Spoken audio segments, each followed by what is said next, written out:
This kitchen is 3 decades old and desperately needed a makeover. We've already taken strides to improve the space, but we have a big problem. Life. Like, this is literally my real life. Problem is, I've never used it before. We just can't afford to hire contractors to finish up this project. We also have to work around our little one and balance other responsibilities, all while learning to DIY as we go.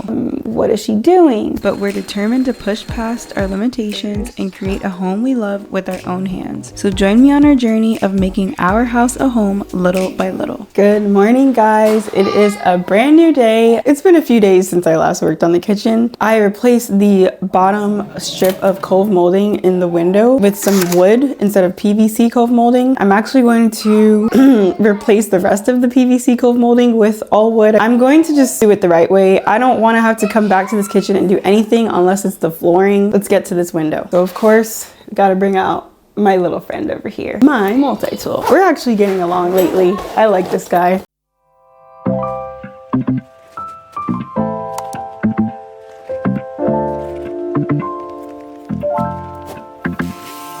Removing the PVC trim was a pretty easy process for me, as I've had a lot of experience removing window trim at this point. I simply cut the nails that were securing the trim pieces in place and removed the cove molding. I even found that with some extra leverage, I didn't even need to cut back all of the nails. I was able to pull the trim right off the window frame. I then cut away the Bondo that I had previously added to the old cove molding where there were larger gaps. Okay, now I'm going to go in and cut away at all the nails that are still exposed in the window frames.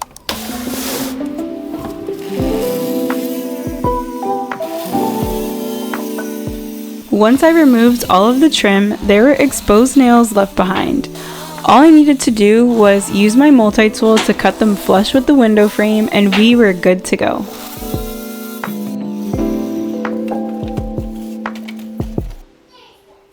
I have measuring tape and a pencil. I'm going to just measure this bottom piece. That way I know what my top piece will be.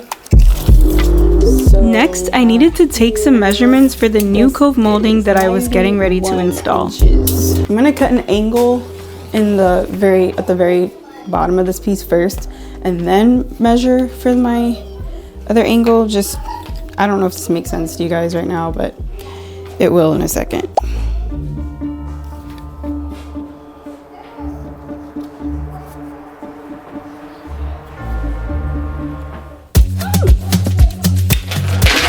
So now from this corner, we're gonna measure 91 inches. I'm normally pretty good at math, but this step somehow tripped me up a little bit.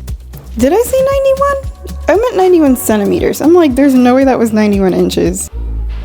I'm also really confused. It couldn't have been 91 centimeters. What was I measuring? Oh, it's 91, yeah. 3 feet. I got it marked. Now, what I like to do is cut a little bit past the line. Did I buy 2 of these? I'm like, hold on. If I didn't buy 2 of these, I'm screwed. Did I only buy 1? There's no way I only bought 1. I had to have bought 2. Okay. We'll worry about that in a second. Okay. Anyway, so I'm gonna cut a little bit past this mark, just so I have some room, some wiggle room to make any adjustments that I need to. Once I got the measurements all sorted out, I was able to make my cuts with my miter shears. Helps you to cut it. It's not as easy as when you're cutting PVC trim with this thing, but... And it might have been a challenge, but I was able to make it work. All right, so we're gonna dry fit this and then make any adjustments that I need. Let's see how good. Once my cuts were made, I dry fit all of the cove molding one at a time to determine if I needed to make any adjustments. I found that what worked best for me was to cut everything just a little bit longer than needed, so that when making my final cuts with the miter shears, everything fit like a glove and I wasn't risking cutting anything too short. I'm not gonna lie, guys, I am nervous because you guys know the ordeal I had with this in the past. While nailing the cove molding in place usually isn't too tricky, gravity was just not on my side this time around. The trim kept shifting backwards as I was trying to nail it in the frame, and I had to take it down and reinstall it. Did I do that again? Like, what is happening right now? Okay, I'm gonna have to cut into that again. Wonderful. Oh my gosh, we're off to a great start, guys. We're off to a lovely start. But once I got it steady, it was smooth sailing from there. There we go.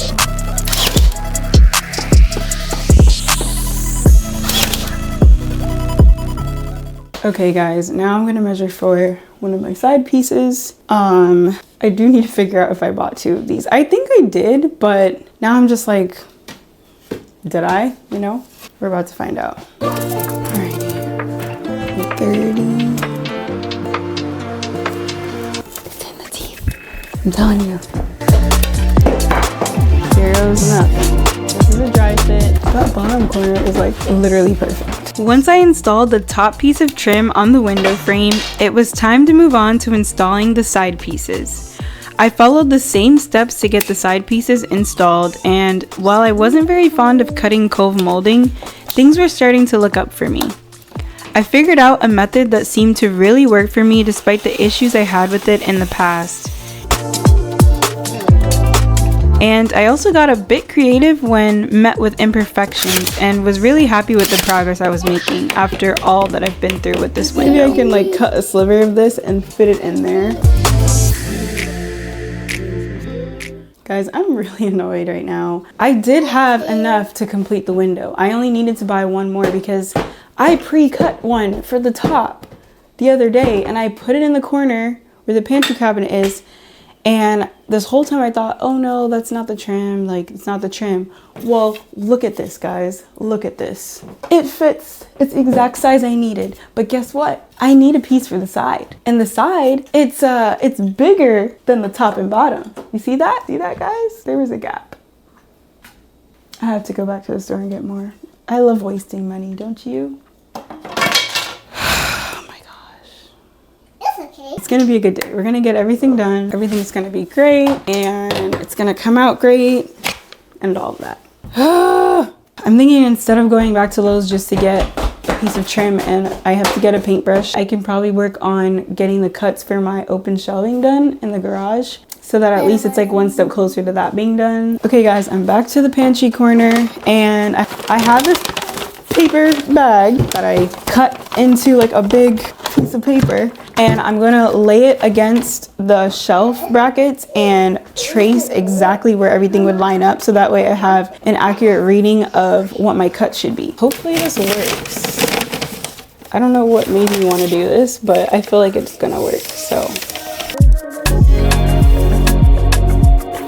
I decided to create a template for my open shelves to make cutting the plywood a bit less challenging and hopefully get perfect cuts.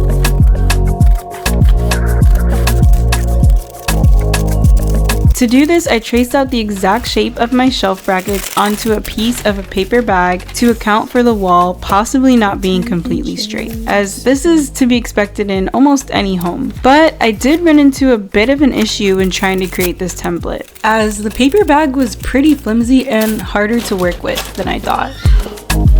This might have been better with like a piece of cardboard. Okay, I'm brainstorming here.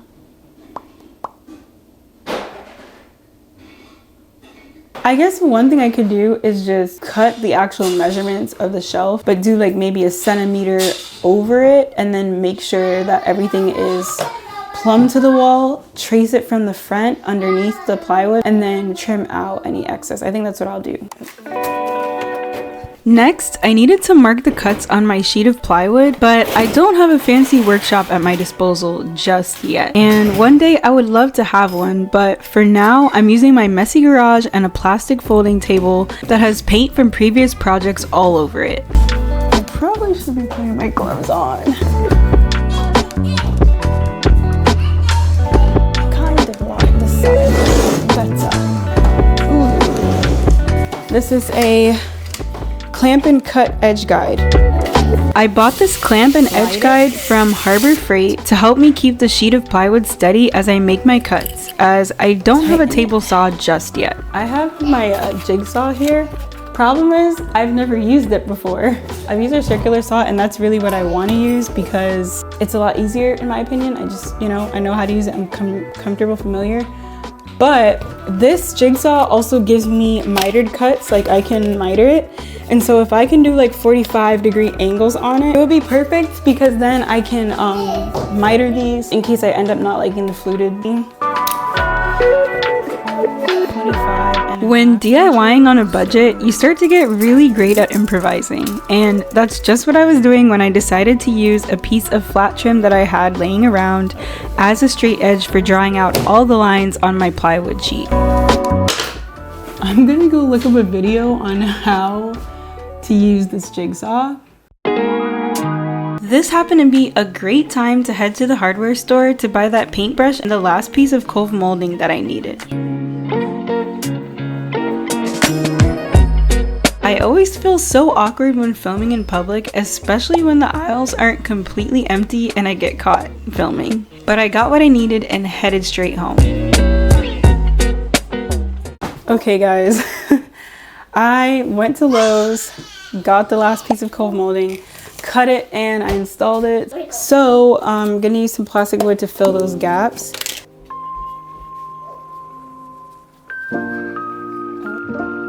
Filling in these inside corners of the cove molding was a lot easier this time around, as I finally had the right material installed and the corners were a lot neater and had much smaller gaps than they did when I had originally installed the PVC trim.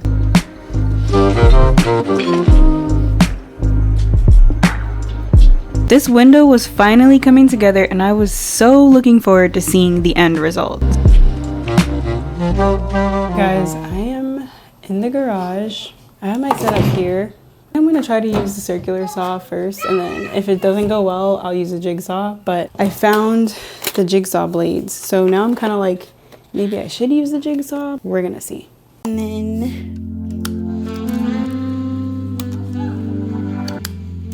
there we go.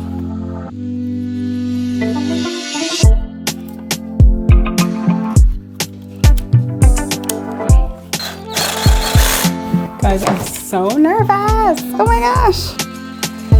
I decided to face my fears and try my hand at using the jigsaw. After all, how hard could it really be? After spending a little time on YouTube University, I was armored with enough confidence to go for it. I need to cut along this line so that I have like a top piece for one of my shelves. Then these are like the outer strips. So I'm going to use the tape because I feel like that really helped to give it a really clean cut. So I began with my biggest cut first, and it took some time because the trick with using a jigsaw is going slow and steady to get as straight of a cut as possible. Because I know it'll be square. I made sure to measure, remeasure, and triple check all of my measurements so I was able to get as good of a cut as I possibly could. And as you can see here, it was really important for me to use clamps so that the plywood sheet wasn't moving all over the place as I was making my cuts. Guys, let's see if it fits. Kind of nervous, but I think it fits. Kind of. I have to notch out that trim a little more though. This side is perfect though, I think. We're getting somewhere. So far, it's looking like a shelf. Okay, so I do need to cut back a little bit here. This is a very rough cut. This is like practice for me right now because I don't know if you guys can tell, but that's uneven. So I'm just gonna use it to look and see, like, you know, how bad it is. Okay, so like it's so strange because like I measured 3-inch shelves because this is supposed to be like quarter inch, 2.5 inch, like those supports. But 3 inches seems to be too big because this is like closer to 1/2 inch. I don't know. But anyways, I'm picturing like this is my shelf here, and I have my little pieces like that going along the front. I'm actually starting to think I don't want to do this. It's too busy. I'm not sure, but I think it might be too busy because I have the tile. I don't know, guys. I'm not feeling it. I think my idea of the fluted trim is just gonna go out the window, and also I couldn't really get that straight of a cut on the jigsaw, so I don't know if I need to just go slower, not rush it. I'm feeling overwhelmed right now. I think I'm just hungry. But at least, you know, you guys can see me do a little something. I really thought like the shelves would be done in this video. I thought though, well, I still have a chance to finish the window. I'm very frustrated because I really wanted this to be done. I made a little template here with the half rounds that I already cut, just to kind of get an idea of what it's gonna look like. Okay, just ignore that one that just fell. And I don't love it. I feel like there are too many lines going on. But if I had like a less busy backsplash, I think it would look really good. This, however, is not gonna go well with the tile. So we're gonna do without the fluted trim idea. I thought it was super cool. I was like, this is gonna be iconic. But I got humbled real quick. We're back to the window again. I'm clearly not getting these shelves done in time for this video, but life. Like, this is literally my real life. I'm going to sand down the corners where I filled the cove molding, prime and paint, and hopefully at least I could get the trim done. You probably have been wondering, what am I doing with the molding around the doorways of this kitchen? You've probably noticed that I've like gotten paint on the wooden trim and have probably been like, is she gonna paint them? Is she gonna replace them? What is she doing? I am actually gonna be painting the wooden trim, which means I need to prime it. Sand it, prime it, paint it, yay. I'm just gonna start sanding. It may have looked a little crazy before, but once I sanded down all of the wood filler in the corners of the cove molding, it was really starting to come together, and I was actually really excited to see what it would look like once everything was painted. This process was really easy, but took a little bit of muscle, and once I was done, I wiped everything down with a damp paper towel to make sure it was nice and clean. I feel like I'd make a bigger mess cutting into this, so I'm just gonna throw this bag out. So I'm gonna prime first and then caulk. As I started getting the primer on the window trim, my design assistant wanted to take the time to share just how much she supports my efforts here on YouTube. It was such a sweet moment. This is April video. Oh yeah?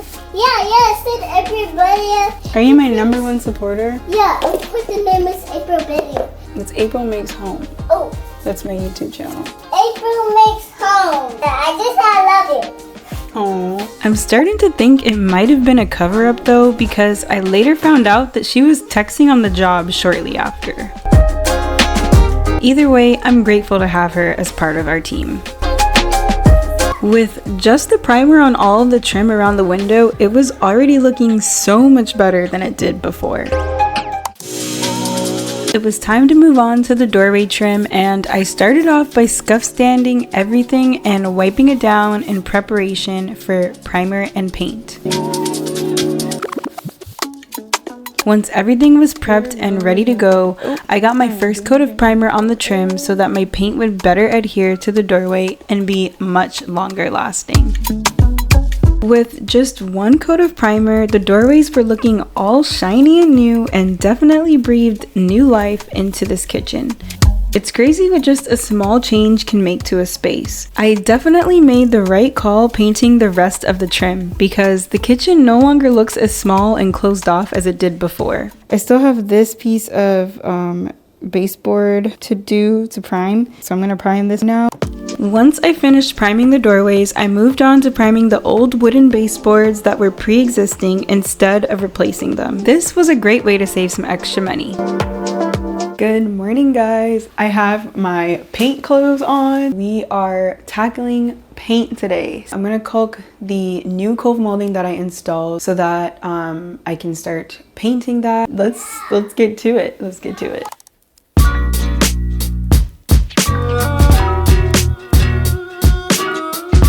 I was feeling very positive this day as it was paint day, and I knew that once I got the window completed, it would all be worth the frustration and setbacks that I encountered to get to the finish line. But before I could celebrate, I needed to caulk all of the seams between the two different trims that I installed around the window so that there would be no visible seam once it was all painted. And to some, this step may not seem necessary, but I just love a good seamless, finished, and polished look. I just finished caulking the cove molding seams. I did notice that in the top corners of the doorway where the like top and side trim meets, there's like a visible seam. And so I want to caulk in those seams just so when I paint, it's not visible. Once I was done caulking the window trim, I needed to do even more on the doorways in order to prep for paint. Originally, I wanted to stain the doorway trim, so when you walk in from the front entryway, it almost feels like the doorway is a picture frame framing the kitchen, and when you walk in, it opens up to the kitchen. But the more I sat with it and thought about the future of our home collectively, it just wasn't a good fit. I really wanted the space to feel more up to date and open and airy, and I feel like the darker trim just wasn't doing that for us. Okay, I finished. It looks a lot better. I definitely have to caulk the baseboards too because you can see the little seams. So I'm gonna do that now. And then once I finish caulking the baseboards, I can move on to painting the window. Before I show you guys the baseboards, I just want you to know that I'm fully aware of the state of our kitchen floors. And we want to do them eventually, but it's not going to be a part of this kitchen makeover because we're thinking of just replacing all of the floors on our main floor so that they all match. And so we haven't budgeted for that yet. So that'll be in the future. I feel like I say this with a lot of the steps that I complete during my projects, but it's just crazy to me how much impact such a small task can have on the final outcome of a project. As you guys can see, this step really made all the difference in how finished the doorways and baseboards ended up looking. And that's why I believe that it's really important to take your time and pay attention to detail when it comes to DIY projects. Now I'm going to fill the scratches that are on like the inside of the trim here, so that way when I paint, everything is seamless. When I talk about the importance of prep, I know because I've done this when it comes to like finishing older furniture and making it new again and making it look really pretty and nice. So I'm gonna like fill in the gouges and scratches, and then that way when the paint goes on, everything looks chef's kiss. In order to repair the damage on the doorway trim, I needed to fill in the scratches on the surface. So I used wood filler to get the job done, but I later turned to some spackling as I felt like the wood filler just wasn't the right choice. Oh my gosh. Why? I know it unlocked the window. Oh. That's so awkward. I want everything to look as new as possible, like the things that I do end up redoing. So something like chipped away at this part and it just doesn't look great. So I kind of want to Bondo it to make it smooth, like this side, you know, before I paint. Because this was an older window, there were some imperfections that I was starting to notice after the primer was applied, and knowing that we weren't going to be replacing this window anytime soon, I really wanted it to look as new as possible. So I decided to fill in those imperfections with some Bondo, and this was a pretty simple process for me. Okay guys, the Bondo is dried on the window. I just had a quick little lunch break, so I feel refreshed. I'm going to start sanding the Bondo down. Once the Bondo was applied to the window, I let it dry for a little and sanded it smooth the best that I could. I tried using a sanding sponge at first, but needed to bring out the orbital sander for this job. And I ended up getting interrupted very unexpectedly. So here I sanded this back. What? Oh, it's like ice. What in the world? Look, you get it. Oh my gosh. But what about the cars? This is horrible. Look right here. No, that's not okay. Oh my we don't have gosh. insurance to cover that. What in the world? What do you mean we don't have insurance? This is, I've never seen We anything don't have like hail this. insurance. Yes, we do. I've never seen anything like this. Like, what in the world? Look at that. The bug is even like, help. Look, he's like, help. It's like raining ice. Raining ice. It's hail. I know, but like, you You're know, funny. this is crazy. I kind of want to go outside and feel it. You want to feel hail on your head? No, my hand. Wait, it just stopped? What the heck? That's actually a sign of a tornado. Oh, wow. That's the first sign. I have my multi-tool here with a little sanding attachment, but I purchased it used off of Mercari, and yeah, it's like, it needs to be glued down, and I need to probably find a new attachment. I need to sand it going this way anyway, so I'm gonna see if it'll work if I just hold it like this. Working though.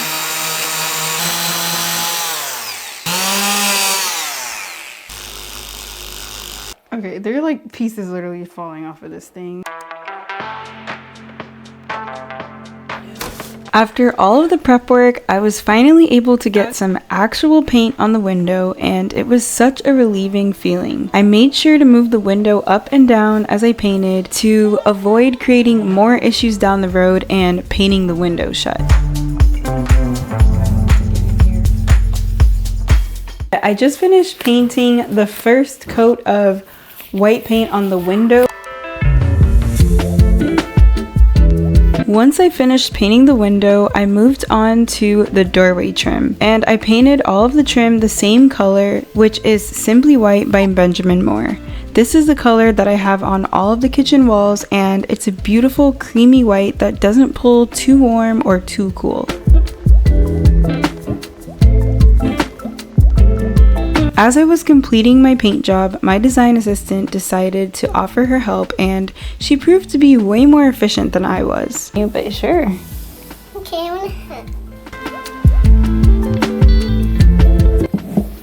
You know how to paint? No way. Seriously? yeah, I did this before. Oh.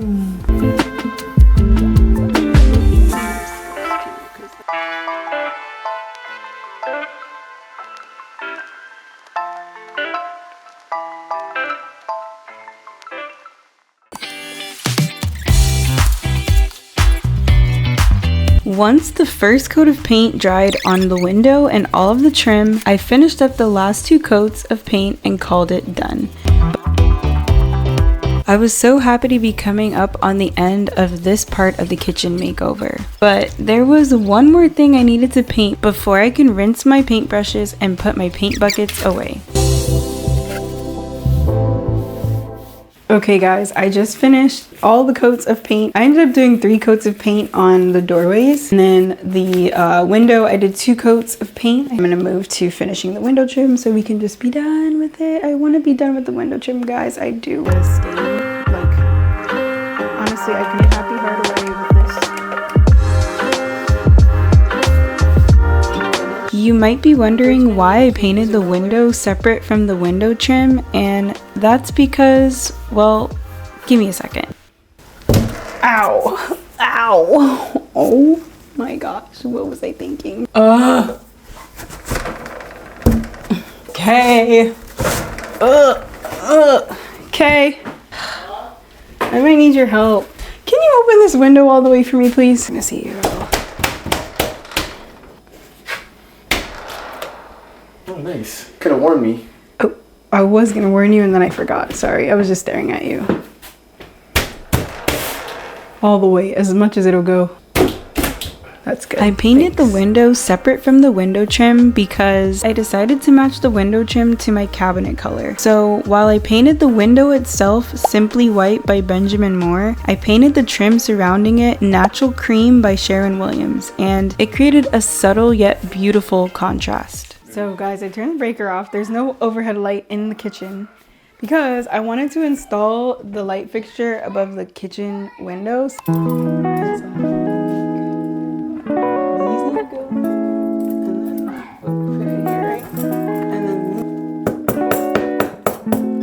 After all the painting was completed, I had just enough time to install this new light fixture over the kitchen sink.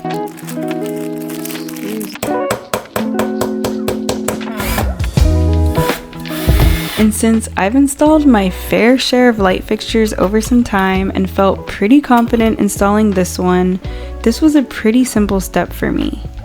Well, sort of. Okay!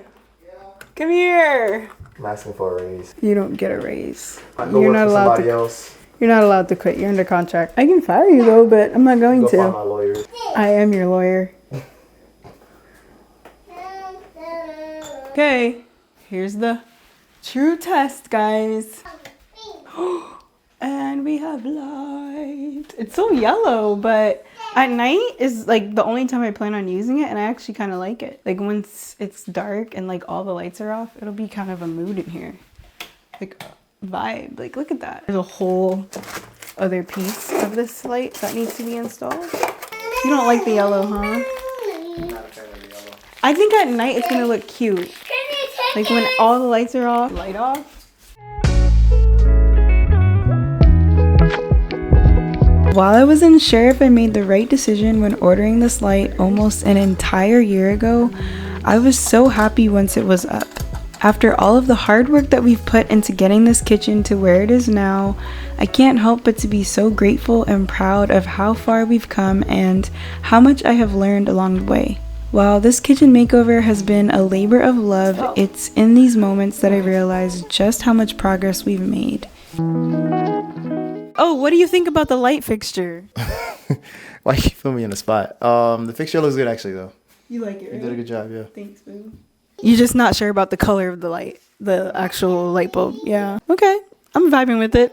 We're done for the day though. Bye guys. Good night. Good morning guys. It is the next day. I don't have a lot of time today to work in the kitchen. Tuesdays are normally my very busy days. I'm going to show you guys the light fixture in the daylight so you can see what it looks like now. I really like it. So here it is. It's more of an industrial style light fixture. Industrial brings a little bit more masculinity to the space. Our kitchen is very much feminine with like the knobs and the handles, like the pulls, and even the tile backsplash. So I wanted something a little bit more masculine to balance that out so that it feels very balanced in here. And I think I did a good job picking this one out. I was nervous before I installed it that it was gonna look a little off, but I think it really ties everything together. In this video, I replaced all the PVC cove molding for a more durable cove molding made of wood. I gave this kitchen a new life by painting all of the trim and refinishing the old wooden window, and I made a template for my open shelves and started cutting down my plywood, only to realize that my original plan for a fluted look just isn't gonna work in this space. But I installed a brand new light fixture over the kitchen sink that really is starting to tie everything together. Coming up, I'll finally be finishing the open shelving after much delay, installing new kick plates, appliances, and more that you don't want to miss. If you've been enjoying this kitchen makeover series, you can support me by liking this video, leaving a comment, and subscribing to my channel. Thank you for watching and be blessed.